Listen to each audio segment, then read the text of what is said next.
All right, so welcome to this deep dive today. We've got like a really cool collection of stories. We're going to be looking at some big business moves, some legal happenings, and even how companies are trying to really connect with people these days.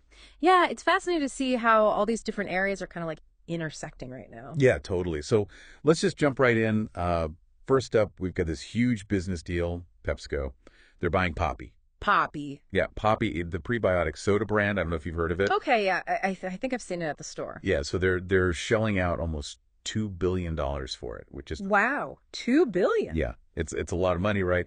And Poppi, they launched in 2018. They kind of rode that whole gut health wave. They've got a pretty Right. loyal following, so Yeah, they really tapped into something there. they did. And so it makes you think, right? What does it mean when like a giant like PepsiCo comes in and scoops up a brand like this?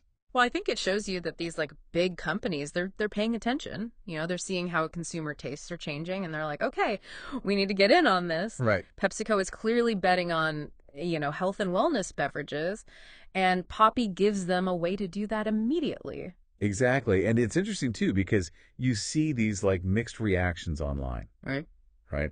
You've got people who are excited about Poppi becoming more widely available. Right. Yeah. But then you've got other people who are like, oh man, this is going to Yeah. change the brand. This is going to be Oh. the same Poppi that I love. Yeah, will they mess with the formula? Exactly. Will they mess with the formula? Will it lose its that special something that it had? Yeah, that's always the worry, right? When a big company takes over a smaller one. Totally. Totally. Okay. So let's shift gears a little bit. Let's talk about this really fascinating uh, legal case out of Arizona.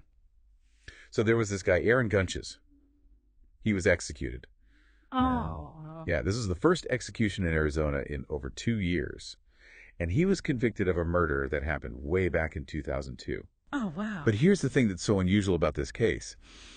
Gunches had actually been like fighting for his own execution for years. Really? Yeah, he'd been like actively trying to get the state to put him to death, which is Wow.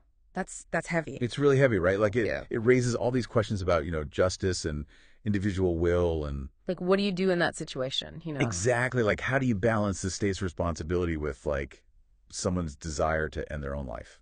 And it definitely brings up the whole debate about the death penalty again. It does. It does. Okay, so switching gears one more time. We've got this case of some serious fraud happening within the U.S. Postal Service. No way. Yeah.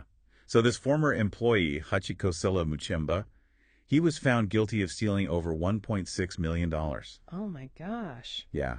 And he did it through mail theft and bank fraud. And apparently he was living pretty large with all that stolen money. Wow. So, like, what kind of safeguards do they have in place to try and prevent something like that? Right? Like it makes you wonder, what systems are in place? Are they strong enough? Clearly they weren't in this case. Yeah. How do you even start to rebuild trust after something like that happens? Right. Exactly.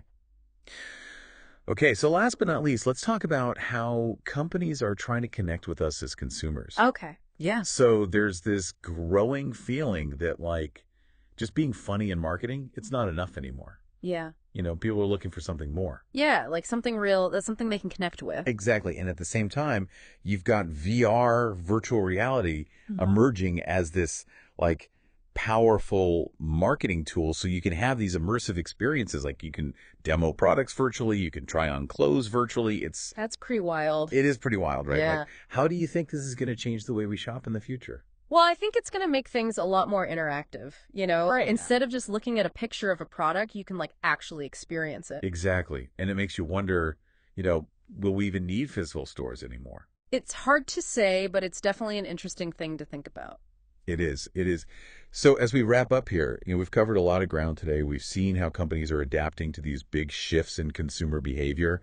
We've seen the legal system grapple with these really complex ethical dilemmas.